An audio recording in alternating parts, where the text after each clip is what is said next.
One minute she was unloading gear from her Jeep, the next she had a loaded Glock pointed at her head, all because she parked 13 minutes too long.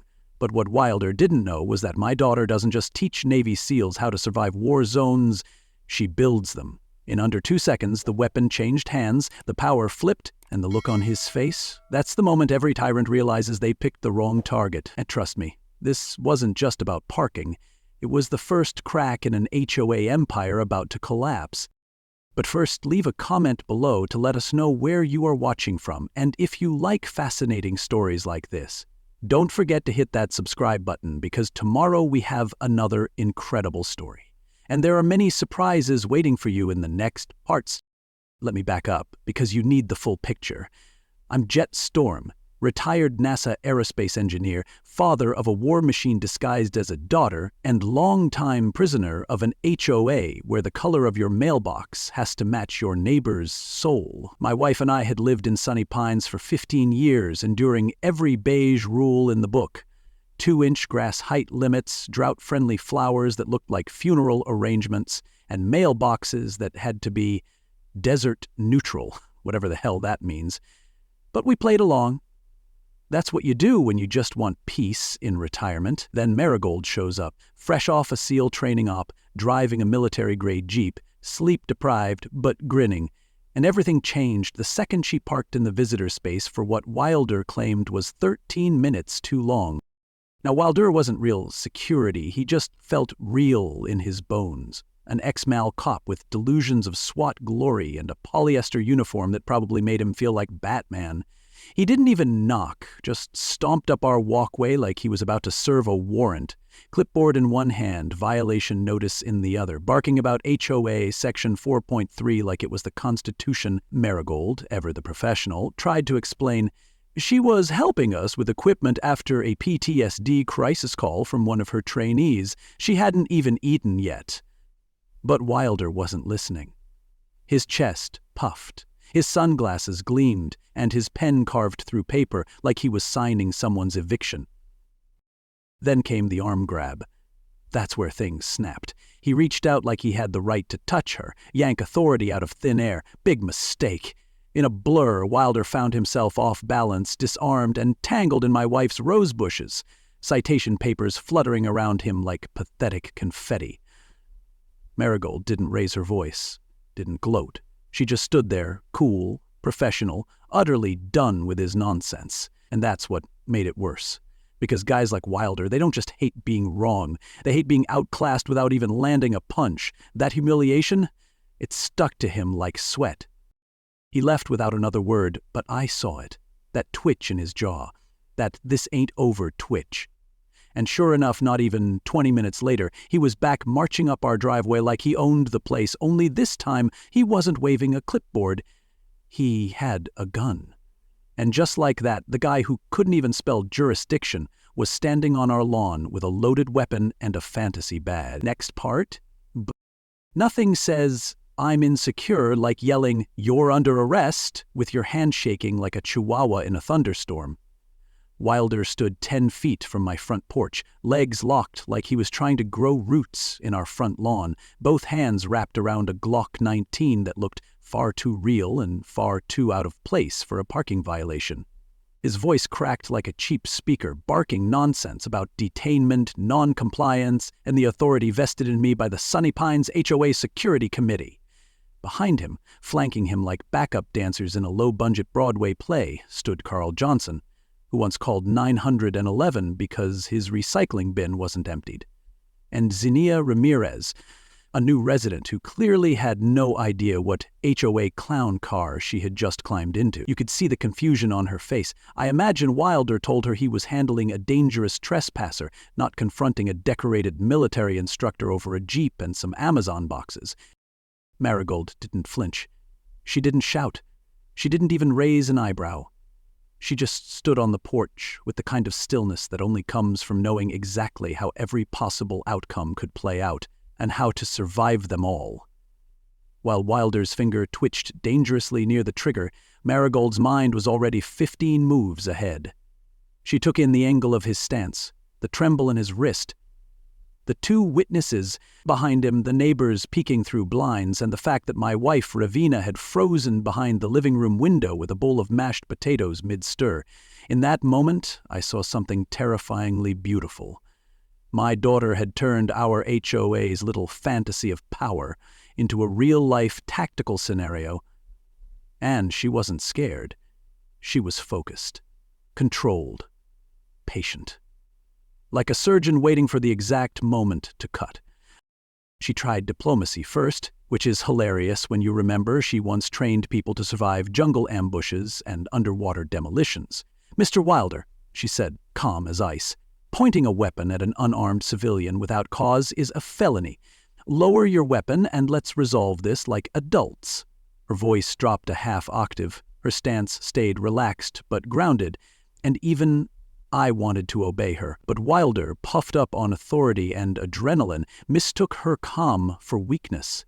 "I am the authority," he shouted, shaking so badly that even Carl took a step back. "You assaulted an officer. I'm placing you under arrest." His voice cracked so loud I swear a squirrel in the maple tree winced. Zinnia looked horrified. "Wait, she's the trespasser you were talking about?" she asked, eyes darting between Wilder's gun and Marigold's absolute stillness. "You said this was a safety risk." Carl, meanwhile, looked like he might faint, sweating like someone who just realized they backed the wrong horse. That's when it happened.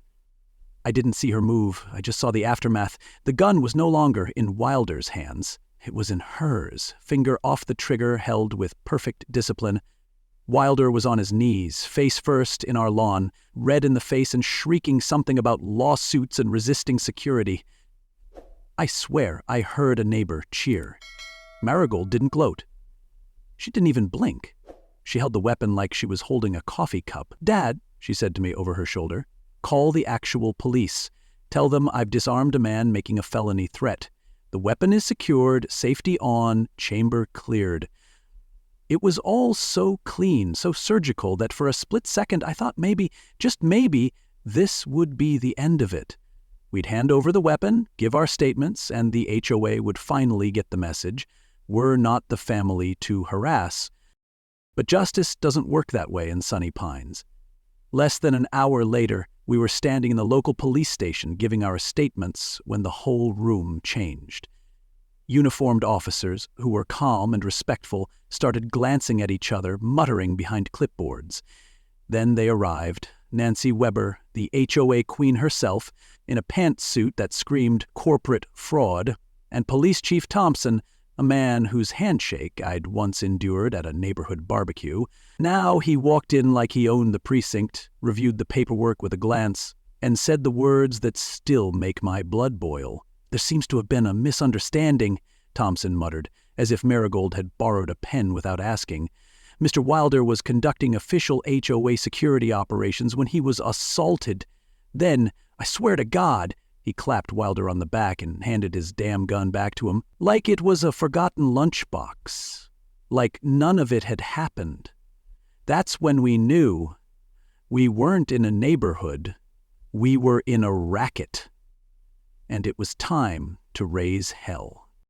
I've seen less paperwork during a NASA launch than I got for improper mailbox angle. 2 days after Wilder got his gun handed back like a lost and found item, we received 6 violation notices in one afternoon. 6. For everything from lawn appears to exceed height parameters to non-conforming house numbers to, my personal favorite, unauthorized use of shade. I didn't even know you could weaponize sunlight. But apparently in Sunny Pines, if your porch isn't casting the right kind of shadow, it's a threat to the community. Ravina tried to laugh it off at first, but when we got hit with a $10,000 0-cent fine for creating community disruption, the humor dried up. And then came the kicker, an emergency HOA meeting scheduled to address the Storm family's ongoing violations and safety concerns. Translation, they were coming for us. Marigold didn't blink. "This is a purge," she said flatly, flipping through the HOA bylaws with one hand and scrolling her phone with the other. "They're building a case to evict us under their safety clause." I was still trying to process how a trained Navy SEAL instructor became a public menace over a visitor parking space when she got up, dialed a number, and walked to the far side of the room. "Michael," She said, "It's time." Michael Chen, civil rights attorney, former college debate teammate of Marigold, and certified HOA nightmare fuel. He showed up the next day in a tailored suit, carrying a briefcase like it was a war drum, and judging by the whispers that started circling among the board members, they knew exactly who he was. We weren't just fighting for our driveway anymore. We were about to blow the lid off something much uglier. Because once Michael started digging, things got real dark, real fast. Wilder's HOA badge might have been fake, but his rap sheet wasn't. A sealed record of violent conduct from his mall security days. And guess who helped get it sealed? Chief Thompson.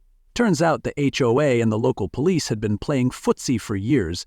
Nancy Weber's community safety donations were basically hush money funneled through official channels. No one looked into complaints. No one questioned Wilder's patrol car parking outside homes for hours. Residents who objected suddenly faced relentless inspections, mystery plumbing failures, or notices claiming their shutters were incompatible with neighborhood aesthetic. And then came the real gut punch. Our water was shut off. Just ours. No warning. Ravina broke down that night, sobbing in the dark with a flashlight under her chin like a ghost story she never wanted to live in. "They're trying to break us," she whispered. "This isn't a neighborhood. It's a prison." We started documenting everything. Cameras in the windows, dated photos of the lawn, screenshots of every violation. Marigold operated like a covert ops unit, scheduling sleep shifts to keep eyes on the front yard through the night. Wilder's car showed up at 2 a.m., headlights aimed directly at our bedroom. Ravina stopped sleeping. My blood pressure spiked. And every time we reported it, radio silence from the HOA. But Michael kept digging, and he found the jackpot. Financial records showing $600,000, 0 cents in annual HOA dues, with contracts to consultants that didn't exist, and security services going straight into Wilder's account. One payment for $75,000, 0 cents, was listed under Community Engagement Program. It was a check made out to a shell company tied to Nancy Weber's brother. Want to guess what he does? Real estate flipping. Want to guess what houses he bought? The ones forced into foreclosure by excessive HOA fines and penalties. That $300 0 cents lawn fine? Turns out it paid for Nancy's brother to flip foreclosed homes. But we had a plan. Operation Exposure was about to go live. Ever walked into a room full of people who hate you, then made half of them cheer and the other half sweat through their shoes? That's what it felt like walking into the Sunny Pines Community Center that night. Nancy had made attendance mandatory, no doubt thinking she'd get to stage our public execution in front of a full house. Community safety emergency, the notice said, more like a show trial with pastries in the back. Ravina wore her church clothes. Marigold wore her tactical calm. I wore my best scowl. And Wilder? He stood by the entrance in full HOA cosplay, complete with a new security badge that looked suspiciously like it had been ordered off a costume site. He turned away the Johnson sweet couple with a wheelchair ramp violation, as if they were trying to sneak into a VIP lounge. It was all theater. Bad, bloated, HOA-sponsored theater. Nancy slammed the gavel like she was presiding over Congress. No minutes, no pleasantries, just straight into, "Today we vote on the removal of the Storm family for violating community safety standards and assaulting security personnel." She spoke like a prosecutor in a low-budget crime show, accusing Marigold of everything short of arson, claimed we disrupted community harmony, that our lawn wasn't just tall, it was a nuisance hazard, that Marigold was a trained military aggressor and a danger to property values. You could see some of the residents shifting in their seats, unsure if they should be afraid of us or ashamed of themselves for believing this circus. And then, without raising her voice, Marigold lifted one hand. "Before the vote," she said, "I'd like to invoke Section 7 of the HOA laws. Due process rights for homeowners under disciplinary review." The room got quiet. Nancy looked like she swallowed a thumbtack. Before Nancy could speak, someone else stood up. George Williams, former federal judge, silver hair, thick glasses, slow but deliberate movements. "She's right," he said. "Page 17, paragraph 4. Been there since 1992. I helped write it." That's when the murmurs started. Nancy, cornered, had no choice but to sit. Marigold walked up to the front of the room, laptop under one arm, like a prosecutor with facts on lock. "This isn't about a parking violation," she began, plugging into the projector. "It's about organized financial abuse, fraud, kickbacks, harassment, and silence." Then she clicked to the first slide, and the room erupted. HOA spending reports, bank transfers, contractor invoices, the kind of stuff that doesn't just look suspicious, it screams corruption. Pie charts showing 65% of the HOA's budget funneled to 3 vendors, all traced back to Nancy's friends and relatives. One payment, labeled Security Operations, went to Wilder's LLC, registered 3 weeks after he tackled my daughter into a rosebush. Slide after slide, fact after fact. She built the case like she was on the floor of Congress. People started pulling out their phones, snapping photos of the screen like they were capturing rare wildlife. Wilder tried to step forward once, maybe to interrupt, maybe to intimidate, but 2 residents beat him to it. And Mr. Gonzalez and Mr. Patel, both of whom had been targeted for asking too many questions in past meetings, stood up and quietly blocked his path. Wilder froze. Nancy fumbled for her phone, and then, perfect timing, the back doors of the community center flew open like we'd staged it. In walked a woman in a sharp federal blazer, flanked by 2 uniformed officers from the next county. "Nancy Weber?" "Nero Wilder," she said, loud enough for the entire room to hear. "I'm Special Agent Carter with the FBI. You are both under investigation for conspiracy to commit fraud, embezzlement, and abuse of authority." You could have heard a pin drop if not for the collective gasp of half the community. Nancy stood there, stunned, mouth open like a broken marionette. Wilder's shoulders sank 3 inches. Marigold didn't move. She just kept her hands folded behind her back like she was still training a room full of SEAL recruits. When they cuffed Wilder and Nancy in front of everyone, I swear, even the ficus plants clapped. But, oh, we were just getting warmed up. You know what's better than karma? Karma with a booking photo and federal charges. Wilder didn't just get arrested, he got dragged. Court transcripts read like a comedy roast. The same man who once screamed at an 8-year-old for riding a scooter on the sidewalk now stood in front of a judge bawling about how he was just trying to maintain order. His voice cracked like a teenager in a school play. When the judge read back his own words from a citation, "I am the law in this community," Wilder physically winced. Denied bail on the grounds of being a continued threat to public peace and process integrity, he left the courtroom in handcuffs and tears. The internet did the rest. A local blogger got hold of the story, and within hours, Commander Clipboard was trending. Someone even made a remix of his outburst to techno music. Not our style, but still satisfying. Nancy didn't fare much better. Her house got searched, her HOA laptop seized, her bank accounts frozen. Turns out all those community consulting fees she paid herself were funneled through 3 shell companies registered to her cousin, her hairdresser, and a real estate agent named Trent, who once tried to sell us a house with a rotted subfloor and called it rustic chic.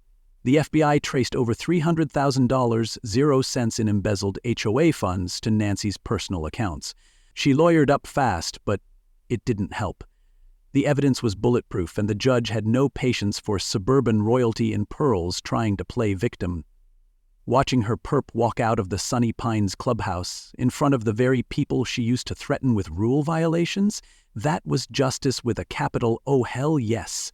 She lost her savings, her clout, and judging by the footage, her cool. And then came Chief Thompson. Oh, Chief. You'd think a man who covered up years of harassment and corruption would at least have the decency to go down quietly. But no. He tried the old "I was unaware" routine, until the FBI dropped receipts longer than a CVS coupon, emails, donation records, photos of him and Nancy at HOA fundraisers, smirking like they ran the whole town, which they kind of did, until they didn't. He resigned in disgrace before the feds could finish saying federal indictment. His badge turned in. his legacy reduced to a footnote in a scandal that started with a Jeep and ended in a televised takedown. By the end of the week, the whole local system was gutted like a pumpkin before Halloween. Nobody wanted to admit they backed these clowns, so everyone suddenly became shocked and appalled. Then something wild happened. The fear that had ruled our neighborhood for nearly a decade, gone. Sunny Pines held an emergency election. George Williams, the retired judge with a spine of steel, oversaw it, and for the first time in HOA history, people actually smiled while voting. The new board included a school librarian, a mechanic, a retired nurse, and Jennifer Lopez. Not that Jennifer Lopez, but a 42-year-old with a legal background and a mission to clean house. First order of business, audit everything. Second, slash HOA dues by 40%. Turns out when you're not paying Wilder to stock mailboxes or Nancy to write herself checks, it's a lot cheaper to just, maintain a neighborhood. People started opening their blinds again. Kids played outside without being cited for excessive joy. Ravina finally slept through the night. For a moment, I thought maybe we'd won. But Marigold wasn't done. Not even close. "This isn't just a win," she told me one evening, flipping through a thick folder. "This is a template. What we did here, we can scale it." I could tell from her tone, same one she used when planning a tactical op, that she wasn't just talking about Sunny Pines. She wanted to go national, wanted to train people, empower communities, dismantle toxic HOAs, one spreadsheet at a time. And honestly, she had the plan, the discipline, and the receipts to pull it off. She didn't just want revenge, she wanted reform. And she had the military mindset to build something no HOA could stop. HOA said, "You can't park here." Marigold said, "Cool, I'll park myself in Congress next." And she wasn't kidding. The day after Wilder's sentencing, while the rest of us were still decompressing and trying to remember what peace felt like, Marigold was already neck-deep in paperwork, grant proposals, and calls from communities across the country. She named the nonprofit Community Shield, and within 2 months it had a staff of 5, a network of volunteer attorneys, and an inbox overflowing with horror stories that made Sunny Pines look like amateur hour. HOAs weaponizing noise complaints to force out single moms, fake safety patrols threatening families for having bilingual welcome mats, board members evicting retirees over minor landscaping offenses, all under the same twisted logic: power without oversight. Community Shield moved fast. Their first takedown? An Arizona HOA that fined a disabled veteran $1,200.00 for installing a wheelchair ramp that violated visual uniformity. Within a week, Marigold's legal team had the board in mediation, the fines dropped, and 3 members removed. Second case, a family in Ohio hit with $18,000.00 in bogus fees after their autistic child was seen playing in a neighbor's yard. Not only were the fines reversed, but the HOA president resigned and the family's legal fees were reimbursed.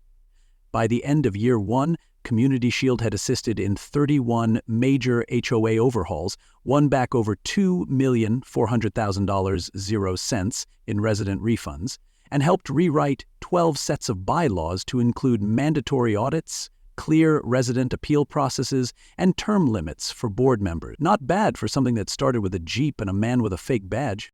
But Marigold didn't just want to fix broken systems. She wanted to prevent them. So she launched a training program for neighborhood organizers, teaching residents how to document abuse without escalating, how to request financial transparency, how to file legal petitions, and, most importantly, how to build solidarity. Because she knew the real weapon wasn't a disarming move or a court order, it was unity. She taught people how to host backyard audits, where neighbors reviewed HOA expenses over potluck dinners.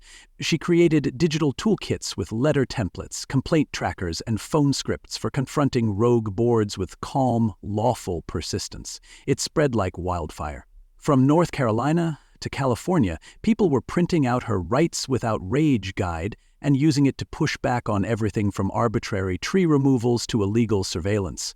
What Wilder and Nancy had tried to suppress in Sunny Pines became a movement. Loud, organized, and, most dangerously for the corrupt, informed. Back home, the transformation was nothing short of poetic. Sunny Pines, once the poster child for HOA abuse, became a national model.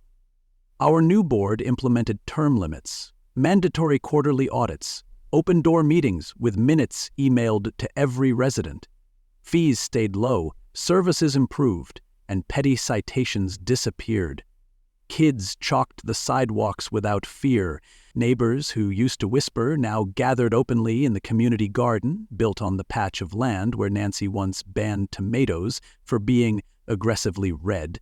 And the apology tour? Carl Johnson showed up at our door one evening holding a pie and shaking like a leaf, nearly crying as he told Marigold, "I didn't know what he was really doing. I just didn't want to lose my car again." Even Zania came by, no clipboard in sight, and thanked us for standing up when she was too afraid to question the narrative. Ravenna hugged her. That hug closed a chapter. On the one-year anniversary of the Jeep incident, the entire neighborhood gathered at the community center, the same one where Nancy once tried to evict us, to unveil a new mural painted by local kids. It showed a Jeep, a rose bush, and a giant cracked clipboard. Underneath, "Welcome to Sunny Pines, a community that stands together." There were speeches, music, barbecue, and not a single mention of grass height. And when Marigold stood up to speak, she didn't brag, didn't point fingers. She just said, "Sometimes leadership means doing the thing nobody else wants to do until they're strong enough to stand beside you." And folks, they stood, cheering, clapping, crying. Not because she saved them, but because she showed them how to save themselves. So yeah, turns out the scariest part of our neighborhood wasn't the parking fines.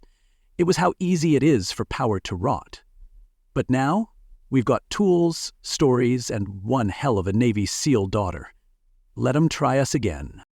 Leave a comment below to let us know where you are watching from, and if you like fascinating stories like this, don't forget to hit that subscribe button, because tomorrow we have another incredible story, and there are many surprises waiting for you in the next parts.